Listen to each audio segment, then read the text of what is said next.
So this is Drupal Recipes for Themers. I'm gonna highlight that this is gonna be a little bit of an interactive session. So if you brought your laptop and you wanna check out some of the demos that I'm gonna cover, you're welcome to do so. And you're welcome to do so as I'm talking, because it might help you learn a little more about how you can use this and the potential benefits that it has. A little bit about me. I'm a front-end developer for a government agency. Been there about 2-3 years, and before that I was in higher ed. I work as a maintainer for the DRI, which is the Drupal Recording Initiative. Well, and that's probably why you see me running around and helping and why not. Usually Kevin Toll is the lead organizer from that, and if you go to Meetcamp you will see him there because that's his base of operation. Also, I help maintain ddev.com. And ddev.com, if you're using ddev, it's an open source site that you can explore and play with. It uses Tailwind CSS, and it has a ddev config and a couple of niceties in there. So check out the repo. You can just go to the ddev organization and check out the ddev.com and play with that. Now, a little more about this. So let me start with a demo, because it's late in the afternoon and I should probably get your attention and have you thinking about the possibilities of what this could do for you or for people around you. How many of you have played with the Florida Drupal site?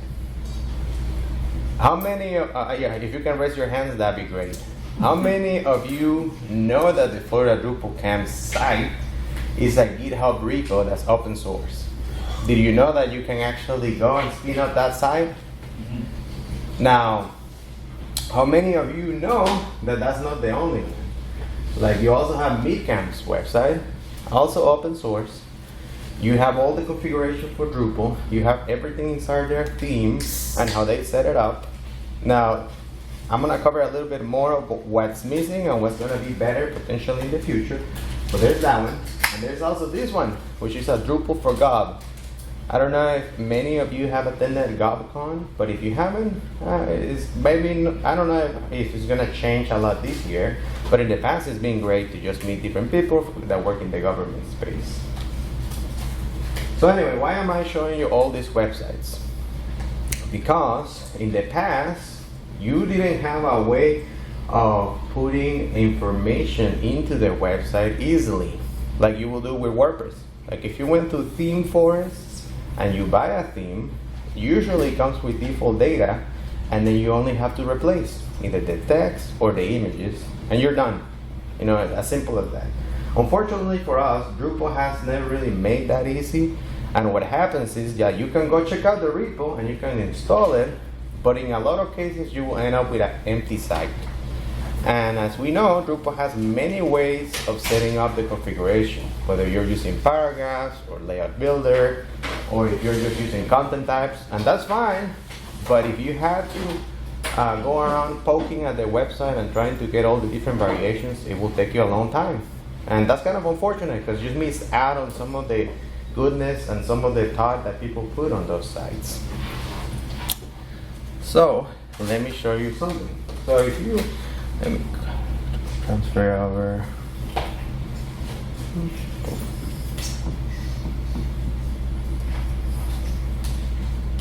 Okay, I'm gonna start with that. So the only site that actually has demo content as of now is Umami. How many of you have used Umami in the past? How many of you have used Umami for something else than a demo? That's kind of unfortunate, isn't it? Because you will think, this profile has a hero card, it has a sub-selection in here, it has a bunch of other stuff, but we don't think of Umami as another option that we have to potentially theme a site or that we can borrow things from. But it is there. Now, you may or may not have looked at how Umami populates this information, because you install Umami profile, and I will show you that in a second, and it's done. Everything is in the page. You have the hero, you have some of these cards on here, but how did that get in there? Because you know how to do it if you go clicking around uploading the images, but do you know how to do it in a procedural way that's easier for you to give to somebody else? and that's where recipes come in, and that's the focus of this talk, is like how you can use recipes not just to add events or something else, even though that's great, but how to get a whole website set up. I think it's great the way you've got it right there saying explore recipes. Yeah. And you talk about recipes. Just so happens to be. So. Can't turn on, just push the button. Oh, sweet. So let's get started. So on this demo, I'm going to move the terminal over. So this is, I forked the repo that Mike Herschel has for Florida Drupalcamps, and you can go to the repo on GitHub, but you just look at FLDC, and I added the links on my slides. But I'm gonna start with the demo. So you're gonna see that in a second. But this is a fork of that I brought over, and I added a starter recipe based on their database. So you may have the recipe to get started, but likely you won't have the database for any of these sites, because giving somebody a database is a little bit too much, and you have some security concerns with that. So let's see a little bit of that. So this branch is public, and you will see it a little later on my slides. So if you wanted to do what I'm doing, you can, and you can play and see what that gives you. But first, let me do a ddev brush site install. How many of you have used the existing config flag? Okay, cool. So for those that don't know, when you install a website that somebody else had installed and they exported configuration from, so it's not like just an empty blog, you want to use the configuration they had, because you want to import their content types, you want to import their taxonomies, their menus, not the menu items, but you want to import the menus and have all that stuff into yours. If you don't use the -- existing config flag, you end up kind of with an empty site. So that's something to keep into consideration. So if you're ever looking at a repo that had somebody already export configuration, you want to use that. So let's do that. Now, and I'm going to cover a little bit about this. Recipes have a problem working with the standard profile. They work well with minimal, but if you just have the standard installation profile, and I will show you where that lives. It's on the core.extensions.yaml file. If you install it with that one, you might run into some issues trying to do this. So I'm dropping the database, going through the installation process. Now that's done. So I'm gonna do a ddev launch.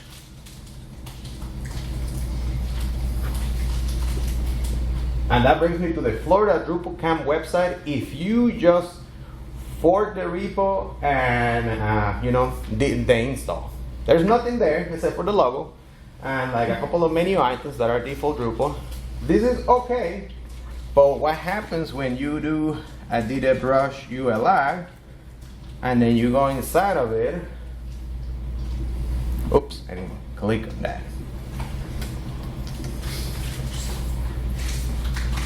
You will get some of the settings, some of the things that they have, but you have nothing. Everything is empty. So you basically have to create your own pages.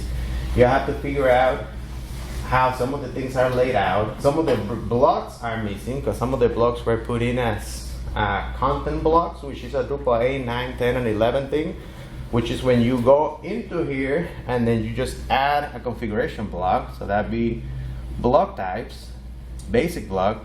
So if you added another block type and then you created a block of that type, sometimes that creates that little error that is like a broken block because everything was stored in the database. So, okay, so to go back to it, this is what you get, right? But if you apply the recipe, and I have it right here, and I will cover how the recipe works.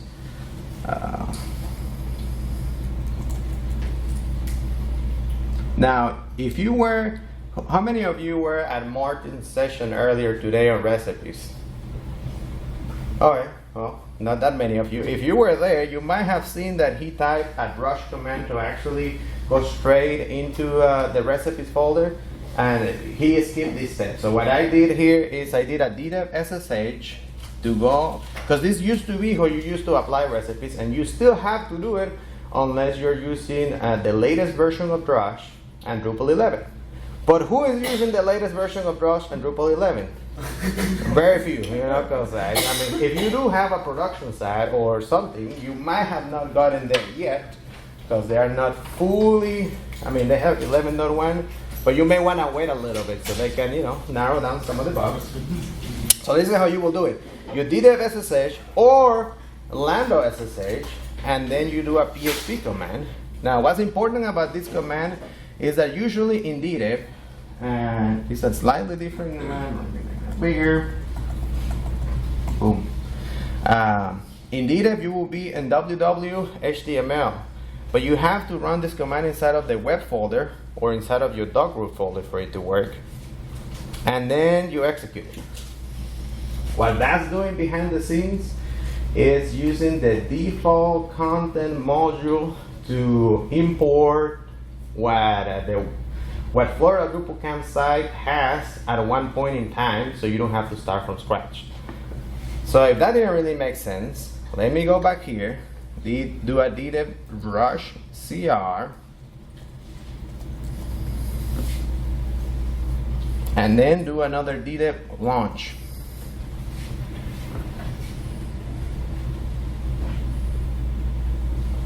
Now, how's that? Slightly different than what you saw before. It has everything that the current website has, except for I did this over Christmas break, so the sessions weren't really selected yet. So if you went on top, you can see that that's a little bit of the point in time, because you have like, the session schedule, and then you're gonna have like did I do this later? Maybe I did. Who knows? Maybe I did it again later. But it didn't for a little while.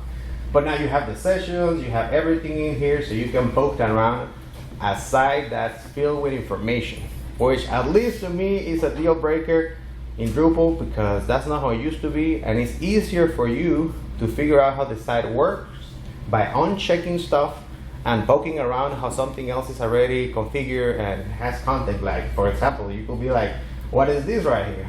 You have the little pencil, so you can edit it or delete it. And then see more about that, or just replace the content with your own.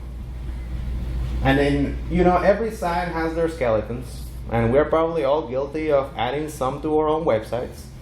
And the only way that sometimes if that exists is because you might find some fields in here that are unselected or that nobody really used for anything. But, this is kind of the beauty of doing it this way, because if it is not selected, you could play around it, but you don't have to worry about it if you're on a rush. If you're on a rush, you replace the data, you replace the images, and you're done with it. So if we went over to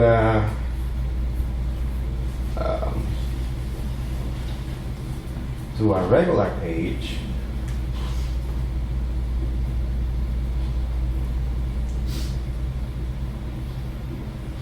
now we tried to edit it, or if we went out to the view. By the way, this is the core navigation, and the navigation module is great, except for sometimes has a little quirks that I found. But now look at that. If you remember before, you didn't have anything, because I noticed that sometimes when you don't have anything on the side, it doesn't show the content section. But now you have all this content available for you, not only of notes, but also blocks. And these blocks was the thing that I was showing you earlier that was broken, because you can have custom blocks in Drupal now, and you can fill in with information, but if they're empty, you don't necessarily know what that was used for, and sometimes you have a little miss in the intent, and why not? So yeah, so this is something that you can do right now. If you just went over, and the only reason why this is not, I was checking with Mike about making a PR and committing it back to his. But the problem is the installation profile. You have to use minimal, and if you're not using minimal, it kind of sets you up in a path where you kind of have to deploy that. So let me go over here.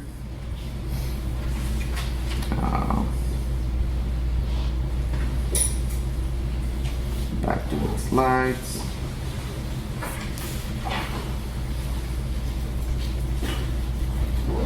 So what are we going to look at today? A little bit of recipes, what it takes to build them, a little bit of what they wrote, what's possible, and some of the other things. And I'm going to try to cover a couple of different examples, and hopefully we have enough time. Now, Drupal Recipes, if you didn't know, is in core since Drupal 10.3. So that means your site has to be in Drupal 10.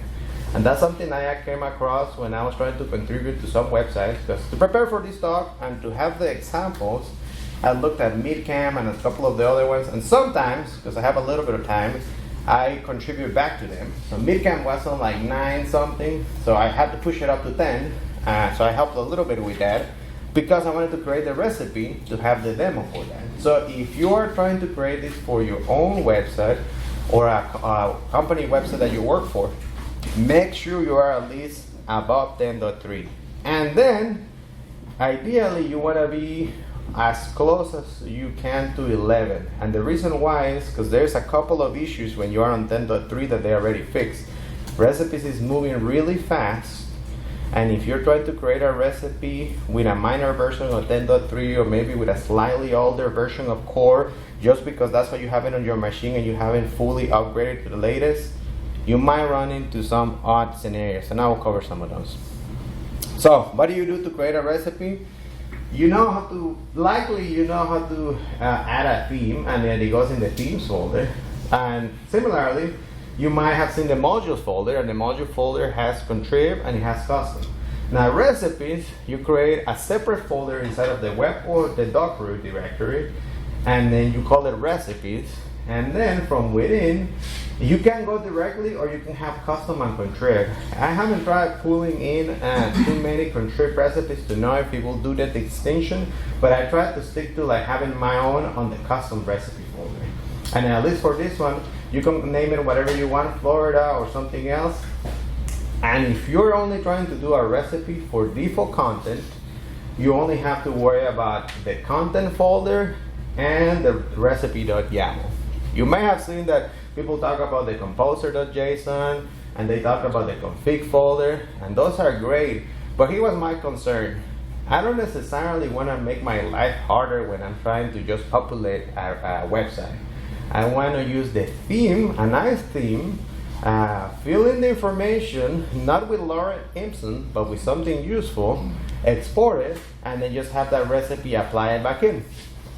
Simple. Not necessarily a distribution, not necessarily adding just a feature, but I want a website that looks complete and it has plenty to look at.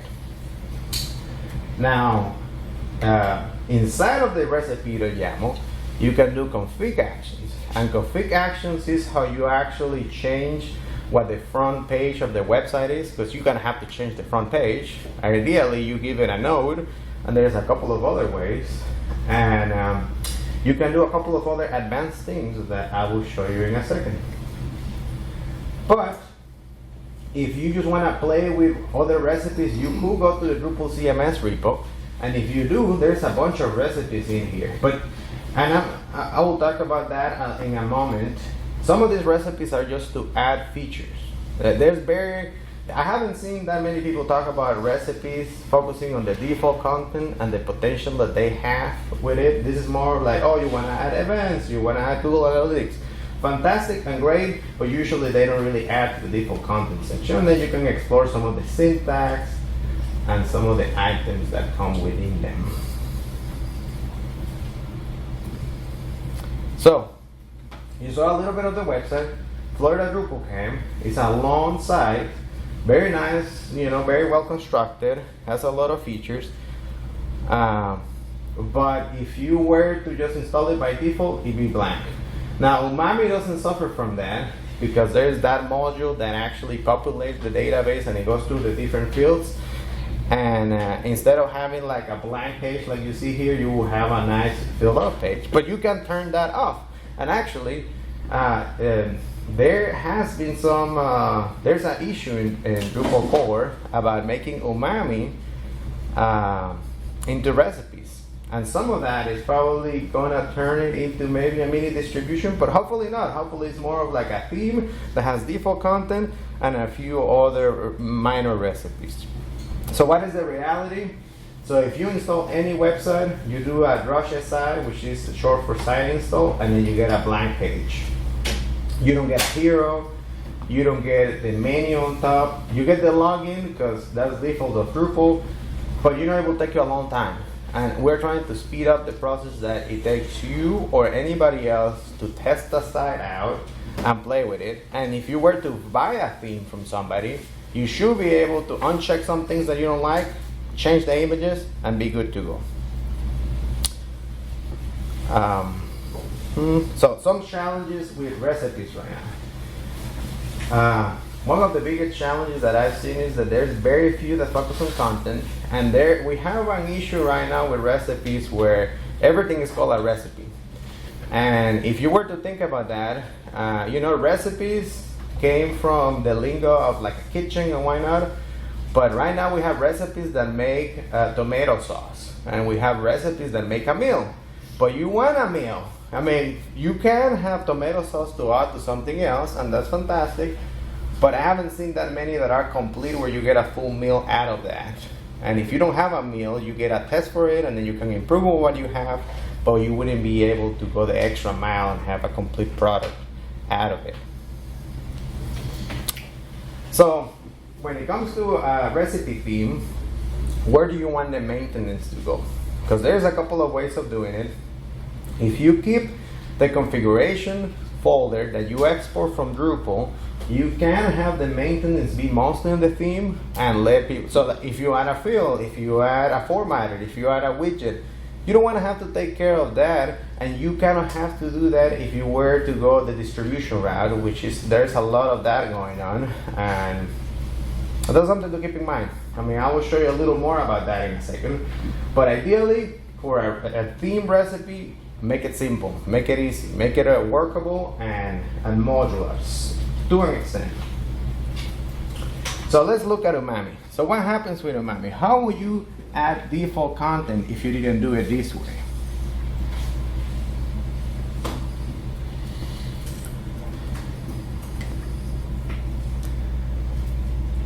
So what happens with Umami is,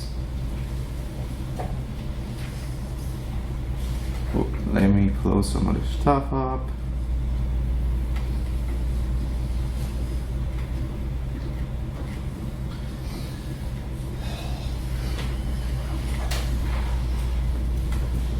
So let's look at this line. Demo underscore install. This file on its own has a service down here that calls a module that Umami brings that installs the content that Umami has for the website to be populated for you. Now, if you were to look at the modules on the other side, it'd be this one right here.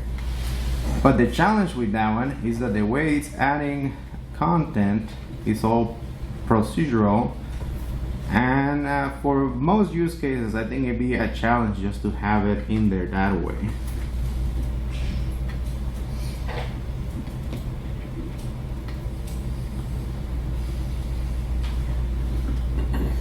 How do I make the sidebar bigger? Whoops.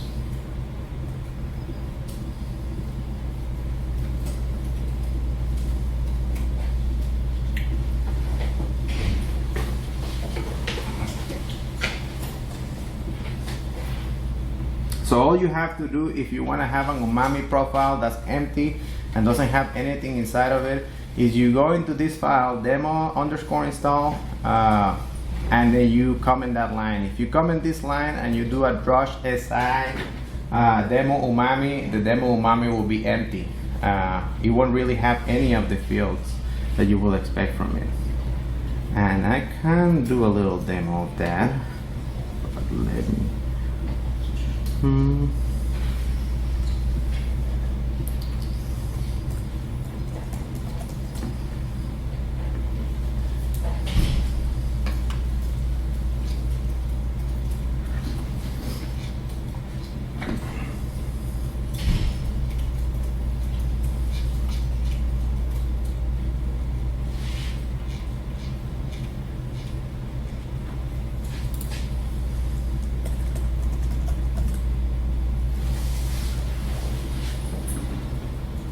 So this is kind of like what you are used to seeing with Umami, but right now it's working with recipes.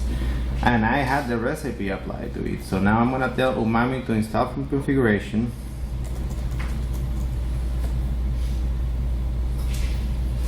Oh, actually, this one is slightly different because Umami has demo Umami has its own little way of doing things.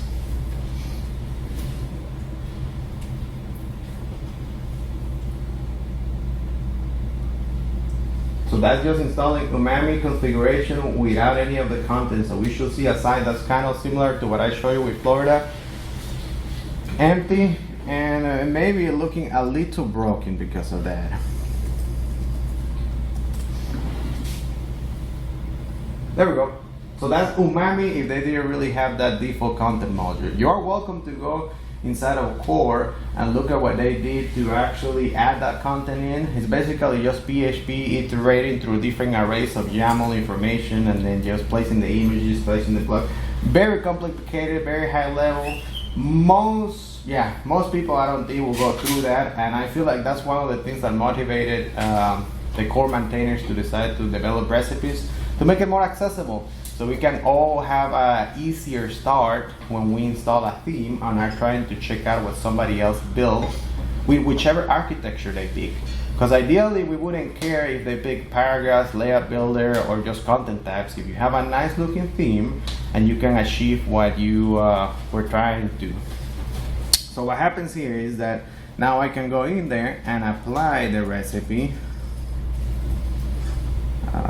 ddev SSH. Go into the vendor folder.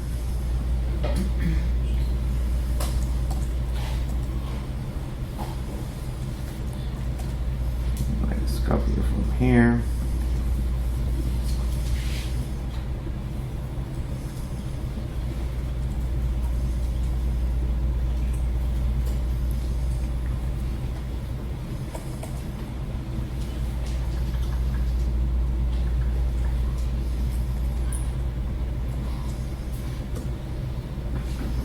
Cool. So that just applied the recipe for Umami.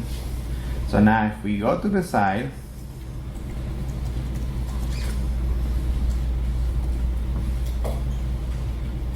there you go. Now we have the site like it will look with Umami. And then you might be wondering, well, how is that different from what was there before? That would be a good question. So let me show you how that recipe looks like in the code editor. So if we went in recipes, where did I put that folder? Here we go. Whoops. So here's the recipe that I just applied, Umami content. It just has the recipes folder. The location is slightly different, but don't pay attention to that because this came from core, so I had to do a couple of changes in there. I don't really have anything on the config folder. The config folder of a recipe is a way for you to copy the config that a Drupal site has and tell it install this extra configuration that I want to have in there. I tried doing that a little bit, but you run into issues with the UUID because you know the UUID is set up per every site, and so the config, you have to remove the UUID, and sometimes you have to do an extra step to copy configuration that you exported from your website and that you want to have just on the recipe. Now for this I didn't have to do that because I didn't care. I just want the theme to be installed and use whatever other thing or whatever profile or something else Drupal is doing. Now I have my content folder, and my content folder has inside of it a couple of different entities. You see this one that says block_content? That is the inline blocks that you can build in Drupal. So if I were to export some, if we were to look at some of those, you can see that one of these is the banner. Actually, the hero that Umami has comes from a content block. It's not a node, it's not any other item, it's just that. And when you are doing the default content module and you're exporting this, you have to tell it what entity you want to export. And I might do a different talk about that, but like that is one of the tricky things right now because default content lets you export any entity on the website, but you have to figure out what that entity is called. Some of them are easy. you can just tell it export nodes, export the node, and if you don't tell it which node, it will export every single node on the website, which might be fine if you only have a demo site. But I tried to use this with small business administration a little bit to create a content recipe for them. And when you go above 1,000 nodes, you're gonna have to be a little selective of which things you add, or you're gonna end up with a 5-6 gig recipe. And you don't really want that because it's not showcasing the potential of the site at that point. You're just dumping your data into a YAML file. So that's something to keep in mind. But in here you have a couple of different things. Now, I mentioned that it's fantastic that you are on the latest version of Drupal 10 or maybe 11 later when you're doing this. And why is that? Because when I created the one for Florida, I had an issue. I had the issue that Drupal removed user 0 by, so the admin user 0 used to be there, and they removed it on one version of Drupal 10.3, I think. And so what happens if I built a newer site that wasn't working, because recipes at that point in time was looking for everything to have a user. And if it didn't have a user, because recipes, when you export a node, it brings out what the user is that created that node, and sometimes it brings out other associated items like files. If there's any images on that node, it brings out the files and whatnot. But because that user didn't exist, it errored out. But if you're using the latest version, you can even delete this folder, because the maintainers of recipes made a decision that if you have a node and for whatever reason when you're importing the node it doesn't find a user associated with it, it will just give it the admin user. So that's not an issue anymore. But you have to be, so if you have a website and you're trying to do that, make sure you upgrade your website first, or beware that you might find issues that are unique to you because you are in a slightly older version of recipes. So let's look at the recipe.yaml. Now, what's exciting about this one is that it is very simple. I don't know if you looked at recipes.yaml files before, but some people have super complex recipe.yamls because they are doing everything all over the place. I mean, they're trying to make it modular, having like 10 different recipes to install their distribution or something, but I only want to have one. Why do I need? And I debated this, because as a theme, I could have multiple mini recipes inside of it, but I'm trying to save myself time. I don't want to put the time into the recipe. I want to put the time into the theme and have people check it out and build a site, and I want to use what Drupal already has and not have to reinvent the wheel. And that's a little bit of what's happening in a couple of different places. Not a bad thing, you know, it leads to some interesting discoveries, but it can be a challenge. So how did I place that block on top? So in Umami, you had the challenge that you see this right here. This is a UUID for that block, because if you ever use blocks with Layout Builder, inline blocks with Layout Builder, you may have noticed that sometimes it just tells you this, because you can have the system branding or something like that, the Drupal block that has a plugin. If you make your own blog, you can give this whatever name you want. But if you're using one of those reusable blocks that Drupal has, you have to find what the UUID code is, so it will apply that to the region on the page that you want. I don't know if that made sense, so I'm gonna go over here and show you what I'm talking about. Brush ULI. So let's go to content, let's go to blocks, let's go to the banner. Oh, actually it's not this banner, it's this one, the home banner. So this is the information you see on the home banner: the title, the blog description, the summary, and the image down towards the bottom. But the way that this block is placed on the page is through block layout, and that is just added in here as the top element inside of the banner top. And you're asking me, oh well, I haven't had to worry about that before. You don't have to worry about this if you export the configuration of your site and you give it that flash -- existing configuration, because it will build it with that in mind, and all of these blocks will be placed where they are supposed to be. But at least on this example, what happened is that this is a content block, and because Umami is more of a distribution, there's no config folder in Umami. Umami is just built up on the fly with a bunch of different elements, so it doesn't really know of any of this. To place the block dynamically on the page, I had to get what the UUID of this block right here is. Yeah, this one. And then you will ask, oh, how do you get the UUID of this block? In the past, I've seen it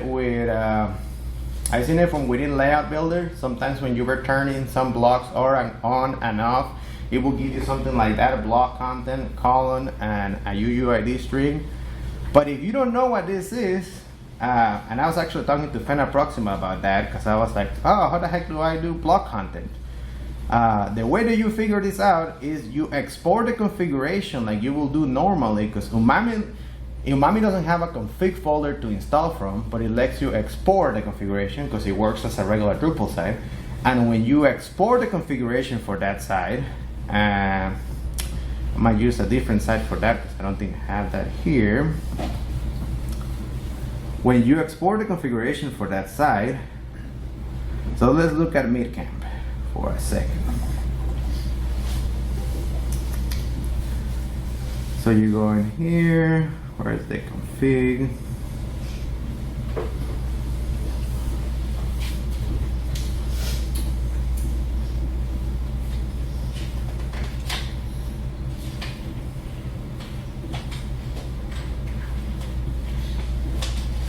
There we go. So you have the config folder, Drupal config. You've probably seen this before. These are the files that usually get exported if you were to make a change, add a field, add a content type, you do a drush.dex, it generates all those files. If you have one of these that is actually a block content, right here you can see what the UUID is. So I was able to export those blocks and figure out what UUID was given and then just copy it from within here. But the interesting thing about recipes nowadays is that it's following this pattern. So you see the settings down here and the fact that it says that it has a label and it's level 1 and why not, and the label has a 0. This label 0 means that the little checkbox that's right here, let me go through that.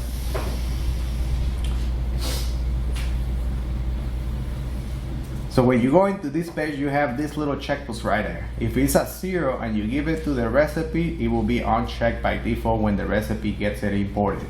If you give it a 1, it will be checked. So that's an option, but sometimes you don't know that will be an option. And how you find that out? Just by looking at the exported configuration that you have. Now this is a little bit advanced and you might not need to do this on a day-to-day basis, and that is because this is coming from core, it doesn't have a config. But I wanted to show you that because if at any point in time you needed to, that will be a good potential example to use and keep in mind. But other than adding that to the banner top region, giving it a -8 weight, so it's all the way to the top, and making sure that the view mode is full, because in Drupal you have the default view mode. But did you know that block content doesn't have a default view mode? The default of block content is full.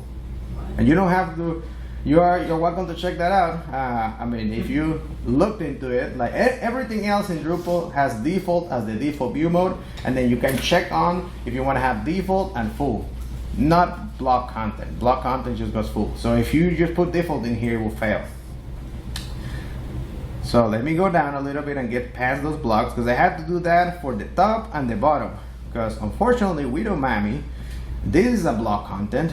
And this little thing that has the picture and why not is also a block content. And there's block contents within. Because if you go into actually, it's not, there's another page in here that also has another hero that was like that orange brownie thing. And if you don't have those, what happens is that this page will display without the hero, and if it doesn't have the hero, you won't have the full complete experience. But for the most part, the only things that I have to do to set up a theme recipe is to go down here, tell it what the front page should be, And you might be asking yourself, how do I know what to set this? Because you can set it to be node whatever you want. The way you do it is you export the nodes, and once you export the nodes and re-import them, so when you export default content, it imports in a predetermined order unless you export more stuff, if that makes sense. If I export 5 nodes, I'm gonna be able to import those same 5 nodes multiple times, and the page that I wanna have as the front will always be the same. It will only change if you export more nodes, but the thing that you have to be aware of is that the way that you set up the front page is you export it, you import it once, and you figure out that that node was like node 15, and unless you keep exporting content, that will always be node 15. So you can set it to be node 15, and the next person I give it to will be able to have the front page load as expected. And outside of that, the other things that you do is setting the default theme and the admin theme, and that's it. That's the whole setup for like a content recipe, which is kind of mind-blowing that you can do so much with so little and get people out of started really quickly. Now let's talk about some practical challenges with recipe themes. So something that happened to me is I was doing different sites. I was doing the Drupal for Gov and doing a couple, and then just looking at how people set up and structure those sites. Because I don't know about you, but I like learning from other people's successes and mistakes.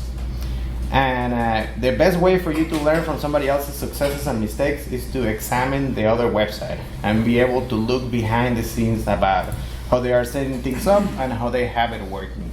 But if you are doing that with default content, and you have a copy of the database, you may not have a copy of the file system, but you can get one if you use stage file proxy.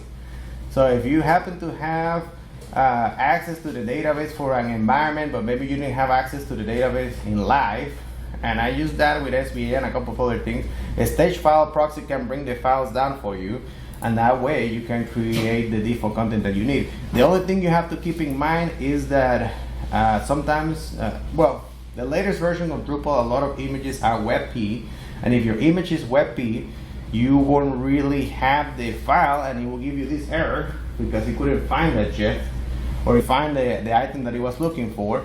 And I was only exporting nodes. And why did that error show up? It showed up because when you export a node, it looks through different things that are associated with it, and it tries to export the images, it tries to export the text, it tries to export the taxonomy reference and everything else that it can find. Not necessarily all the taxonomies, but only the ones that are in that node. And the GIF wasn't there. But a workaround that is if you go to the media library sometimes forces stage file proxy to actually download the original version of the files. So you get to skip having the optimized WebP version of the files, which is what you will get otherwise. So a little bit of the challenges: make sure you're running 10.4.2 if you want to avoid having some of the challenges that come with little glitches here and there that they're figuring out and trying to release with recipes. I had an issue with SVA because sometimes the configuration that you export, for example, if I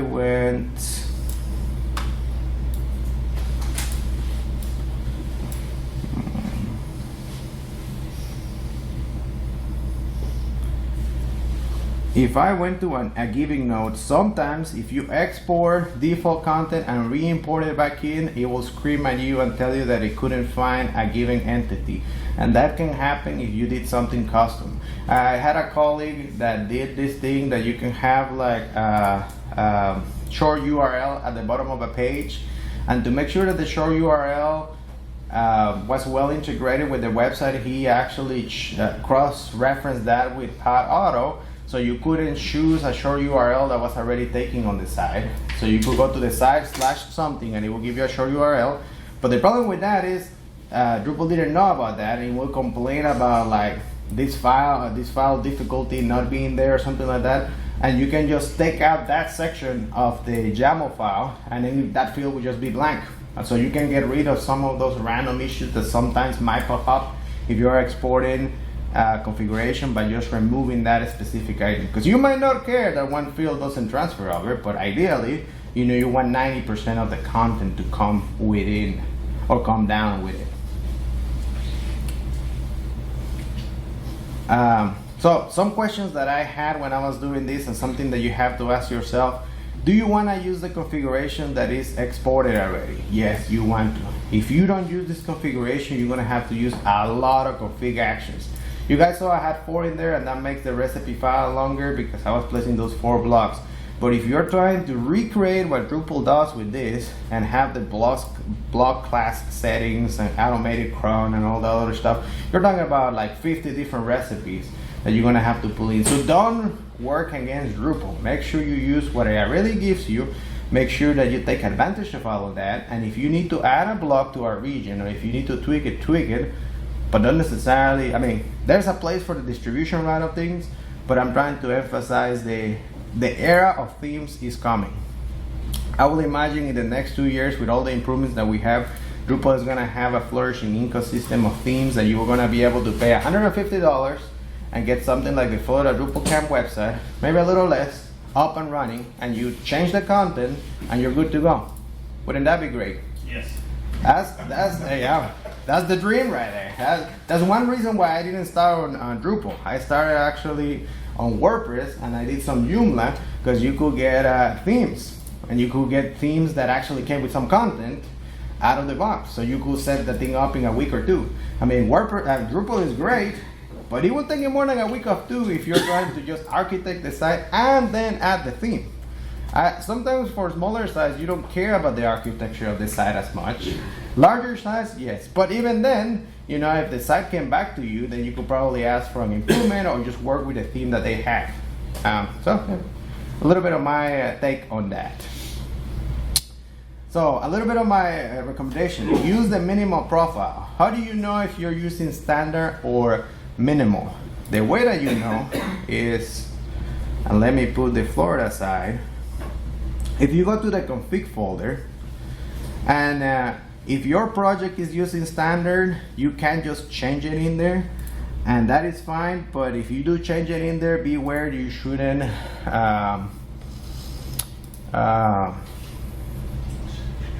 you might have some issues if you try to release that to production. You can do it for a recipe that you're trying to test, but if you are already on standard, you may have to wait a little bit, because there's a difference between the standard and the minimal profile. System.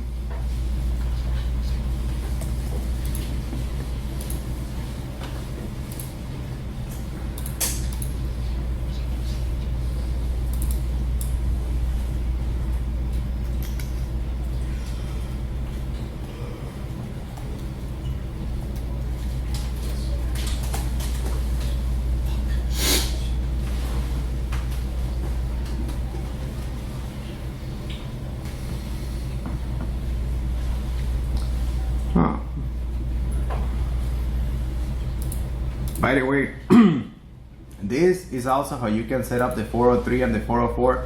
And you see this? Doesn't this look familiar? Page, front, and the node number. And this is just coming from config.yaml. That's the same syntax that the recipes follow. So if you are ever in doubt of what syntax you should follow when you're creating your recipe, you can look at what the YAML file generates when you export that, and you can just follow that pattern.